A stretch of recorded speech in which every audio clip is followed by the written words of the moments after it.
Halo teman-teman, selamat datang di channel Kabur Aja Dulu. Di channel ini aku akan berbagi kisah petualanganku menjelajahi 15 negara.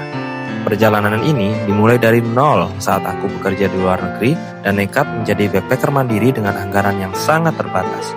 Di setiap negara, aku akan membagikan pengalaman unik, tips, trik, dan momen-momen berani yang mungkin belum pernah kalian dengar sebelumnya. Dari memanfaatkan peluang hingga melakukan hal-hal nekat demi mengejar impian, semua akan aku bagikan di sini. Tujuan utamaku adalah menginspirasi kalian, para pejuang muda Indonesia, untuk berani mengeksplorasi dunia dan mengejar impian tanpa batas. Jadi, mari kita mulai petualangan ini bersama dan temukan inspirasi di setiap langkahnya. Selamat datang di channel Kabur Aja Dulu.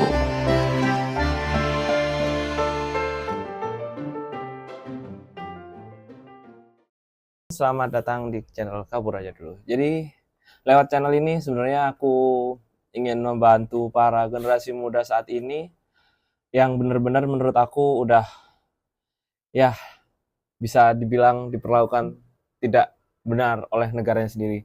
Jadi di channel ini aku bakal share banyak banget pengalamanku, tips, trik, serta hal-hal menarik yang mungkin bakal bisa kalian coba, mulai hal yang masih normal, formal, seperti apply visa, traveling, dan lain-lain, hingga ke hal-hal, banyak hal banget, seperti berjastipan, pekerja di luar negeri gimana. Karena menurut aku sendiri, sebenarnya aku juga jarang banget muncul kamera, dan ya, aku cuma share pengalamanku ini ke orang-orang terdekat. Tapi untuk kali ini aku ingin banget share, karena menurut aku sekarang udah waktunya banget terbuka. Banyak hal yang harus kita buka untuk membantu banyak teman-teman aku di luar sana yang mungkin masih kesusahan karena benar-benar tidak diperlakukan dengan benar di negaranya sendiri. Oke, jadi seperti keresahan teman-teman ya, dengan hashtag Kabur Aja Dulu yang sangat-sangat menggaung banget di akhir-akhir ini, ya aku bisa banget membayangkan apa yang terjadi realitas seperti ini. Itu bisa banget tergambar karena pengalaman aku sejauh ini yang udah aku dapatkan dari luar negeri. Bener banget teman-teman. Seandainya kita hidup di zaman sekarang ini dengan zaman dahulu waktu kakek nenek kita mungkin masih tinggal di zaman itu bener-bener menurut aku sangat-sangat udah nggak masuk akal. Karena bagaimanapun dengan hidup di sekarang ini, kita hidup bukan berpikir untuk tentang apa masa depan kita lagi, tapi kita bener-bener berpikir hanya untuk besok makan apa dan jangka pendeknya kita bisa melakukan apa. Di zaman dulu orang tua kita di umur 20-30 tahun mungkin orang tua kita sudah berpikir bagaimana membuatkan rumah untuk anaknya, mereka bertani dan mungkin cukup. Semua hasil itu, hasil bumi yang mereka keruk, semua hasil yang jerih payah mereka dapatkan setimpal dengan apa yang mereka lakukan saat itu. Tapi untuk di saat ini, jangankan kalian mau bertani, jangankan kalian mau di ladang, bahkan kalian yang bekerja kantoran harus siap berangkat pagi, pulang malam, tapi masih tetap bingung besok makan apa, besoknya mau berusaha melakukan usaha apa setelah kerja dan lain-lain. Nah, jadi situlah yang aku pengen banget share pada kalian teman-teman, gimana kita sekarang harus benar-benar mawas diri dan sadar bahwa sebenarnya bukan salah kita, tapi inflasi dan semua hal yang terjadi di negara ini udah benar-benar mungkin nggak bisa kita biarkan lagi untuk hidup seperti itu. Karena jadi kita membandingkan teman-teman dari banyak banget teman-teman aku yang udah berbagi share dari negara lain. Aku mengambil sebuah kesimpulan kenapa di Indonesia ini sekarang kita seperti layaknya itu tidak bisa keluar dari negara ini dan kita hanya berpikir bahwa kalau kita keluar negeri itu harus pakai uang, kita keluar negeri ya benar sih pakai uang. Kita harus kaya, kita harus begini. Kamu ke sini, visanya seperti ini. Nah, sebenarnya enggak seperti itu banget. Seandainya, tolong digarisbawahi bahwa seandainya kita berada di negara-negara Asia atau Eropa yang satu sama lain negaranya itu berdekatan, teman-teman. Layaknya Malaysia aja sama Singapura, mereka saling berdekatan. Kalau mereka mau Singapura, mereka cuma tinggal naik bis lewat Johor. Dan kita bikin paspor sudah pasti, karena kalau kita nggak bikin paspor, kita nggak pasti bakal bisa keluar dari negara kita. Meskipun cuma mau, bisa ke Singapura, naik motor pun juga bisa. Nah, itu yang terjadi menurutku. Kenapa? Karena sejauh ini kita tinggal di wilayah kepulauan dan kita jauh. Dan kedua, pemerintah pun menganggap dan seperti dari awal menanamkan bahwa keluar negeri itu memang hal yang hedon, hal yang susah dan hal yang nggak mungkin lah buat kalian yang nggak punya uang atau kalian yang kaum menengah ke bawah gitu. Makanya waktu kita pembuatan paspor kadang kita dipersulit, kadang kita selalu ditanyain uang ada berapa pun, pekerjaan apa dan lain. Ya, benar.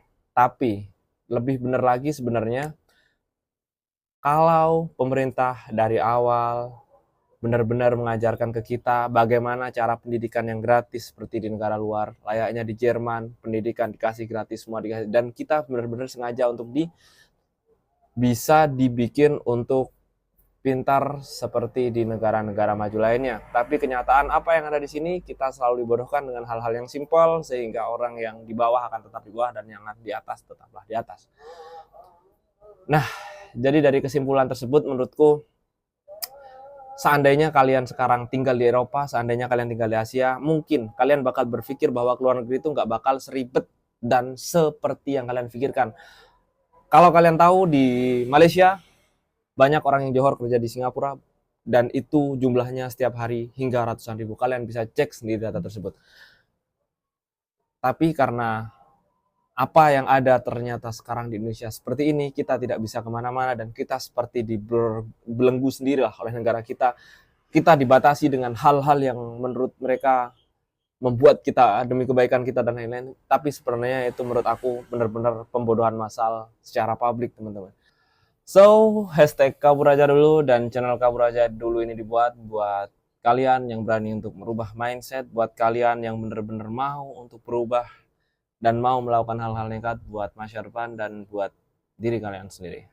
Di sini aku juga mau berbicara, teman-teman, bahwa tentang mindset.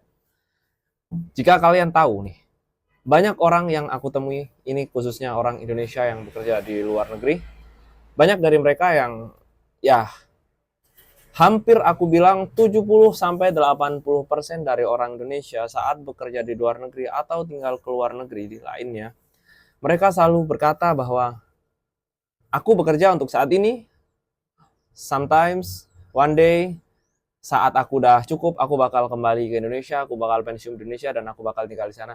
Dan sedikit banget bener-bener orang yang mau melepas status WNI mereka. Beda halnya dengan orang-orang di negara lain ini. Aku bercerita tentang negara seperti India, seperti China, itu bener-bener berbeda banget dengan negara kita. Ya lucu sih. Karena mereka selalu berpikir saat mereka itu menjelajahi suatu negara, misal mereka pergi ke US atau misal mereka pergi ke Australia dan mereka bekerja di sana, mereka menetap di sana atau mereka sekolah di sana. Yang mereka kejar itu bukan bagaimana cara mereka menghasilkan uang dan mereka kembali ke negara mereka sendiri, tapi yang mereka pikirkan adalah bagaimana cara aku bisa maju di negara ini, aku bisa berkembang di negara ini dan aku bisa membawa keluargaku, aku bisa membawa sanak familiku dan lain-lainnya. Itu kenapa sebabnya. Seperti di Australia, seperti di Amerika, warga-warga dengan ras India dan Tionghoa selalu merajai, bahkan hampir mengalahkan orang-orang asli. Nah, itulah menurut aku bedanya gimana mindset orang Indonesia dan orang-orang di luar sana. Dan di episode berikutnya, aku bakal menceritakan kepada kalian bagaimana pengalamanku bekerja di Korea selama 5 tahun, bagaimana cara aku memulainya, mencari penghidupan yang layak dari seorang bocah yang tidak punya apa-apa dan waktu itu berusia 18 tahun. Aku bakal ceritain bagaimana caraku bekerja di Korea, bagaimana caraku memperoleh visanya, bagaimana caraku dan bagaimana ceritaku bekerja di sana sampai aku bisa berulang kali pulang ke Indonesia, bahkan sebulan 2 kali 3 kali untuk mencari penghasilan tambahan di situ. Bakal banyak banget hal seru yang bakal aku ceritain di episode berikutnya. Oke, jadi jangan lupa untuk subscribe dan lanjutkan terus untuk menonton channel Kabur Aja Dulu. See you next video.